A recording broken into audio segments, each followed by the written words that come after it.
Welcome to Lagniappe, a program about issues, events, and people. I'm Cory Crowe, and I'm joined today by the founder of the Northeast Louisiana Music Trail, Doyle Jeter. Doyle, thanks for being with us today on Lagniappe. Thank you. Always a pleasure. Well, it's good to have you with us here today on KEDM.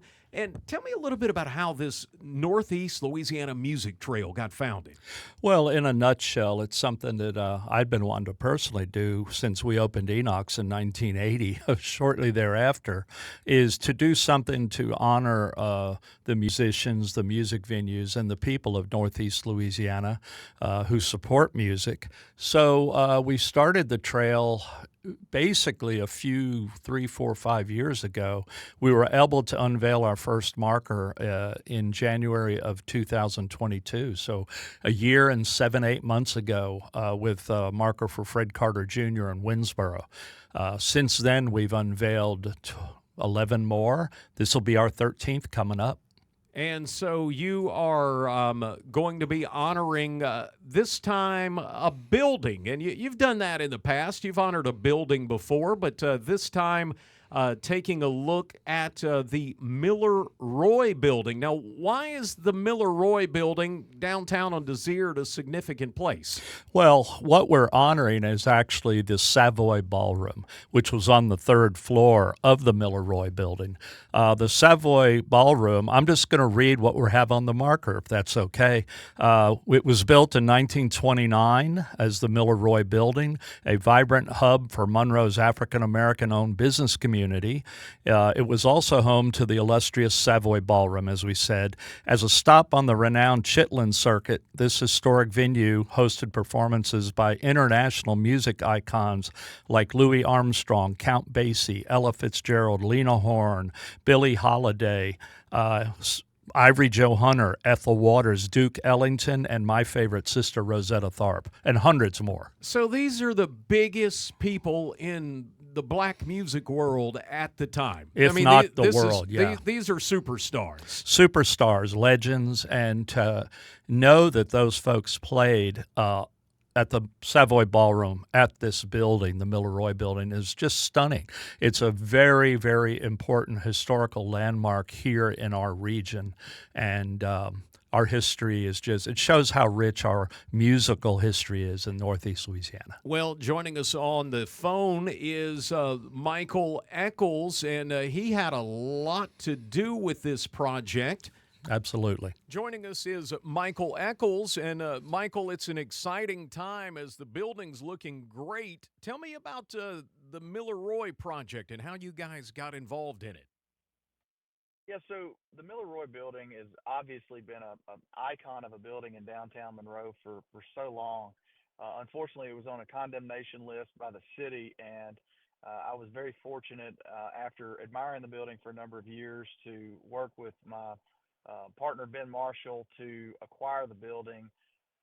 Once we acquired the building, our first goal was, of course, to stabilize it because it was in pretty bad distress, and we didn't want the building to completely fall apart. So we went together and started working on a development plan on how we could bring that building back to life. We came up with both a housing and a kind of a one-stop option to try to bring services into downtown Monroe, as well as to serve all of the community. Partnered with United Way, partnered with Louisiana Housing Corporation, and we're able to put together a pretty solid development of 66 apartments and then a one-stop financial success center. That partnership extending now not only the United Way, but the Ouachita Parish Police Jury and numerous other social service organizations to try to address some of the challenges in our community. When you guys were working on the building, and I know you pretty much had just walls and all the floors had collapsed, did you find any history of the old building as you were cleaning it out?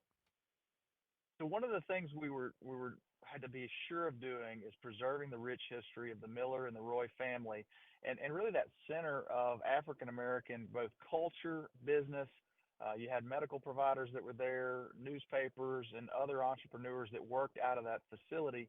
And so we found little elements, little pieces of the puzzle that were there. But bigger than that, than the pieces, is the rich stories and history of the building One of those being the Savoy Ballroom, which was on the top floor, where musical greats from the Chitlin Circuit, Nat King Cole, Louis Armstrong, Etta Fitzgerald. I mean, just numerous of these great black musicians that had played through that building. And so we're celebrating that by one, recognizing that history. We created a history hallway through the middle of the building with both the elements we found and some of the stories, and it really creates a richness to the building where you can understand, feel it, and see it and touch it when you go through that space. What do you think it's going to mean? You're a little kid and you're 5, 6, 7, 8 years old. You're growing up in that building, and now this marker is going to be out in front telling this rich history.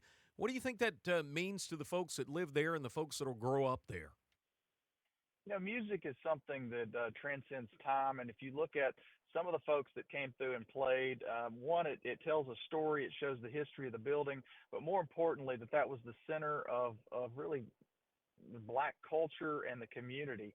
And so we wanted to celebrate that. And I think just this marker and showing some of the musicians with the Savoy Ballroom and some of the people that came through there tells a broader story of a community that was rich, had great folks, and folks like the Millers and the Roys that helped catalyze the center and heart of a community. Doyle, the event to honor the Savoy Ballroom and that marker unveiled out front is coming up this Thursday, right? This Thursday, October 12th, 4:30 p.m. we'll be gathering there where the marker is in the gardens at the Miller Roy building. We'll have music by Robert Wright. We'll be playing some piano, playing some of the tunes by the folks we mentioned.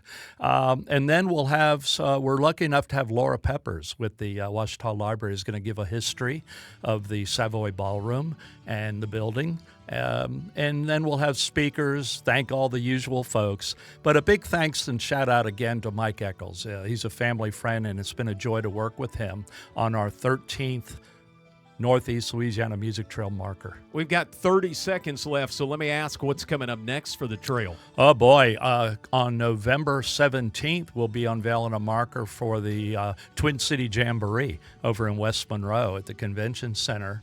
A great venue back basically in the 40s, 50s, 60s, where everybody, Jerry Lee Lewis, everybody played at the fair, Ouachita Valley Fair, actually. We look forward to that. And again, the marker unveiling Thursday, 4:30, and that will be at 1001 Desert Street at the Miller Roy Building.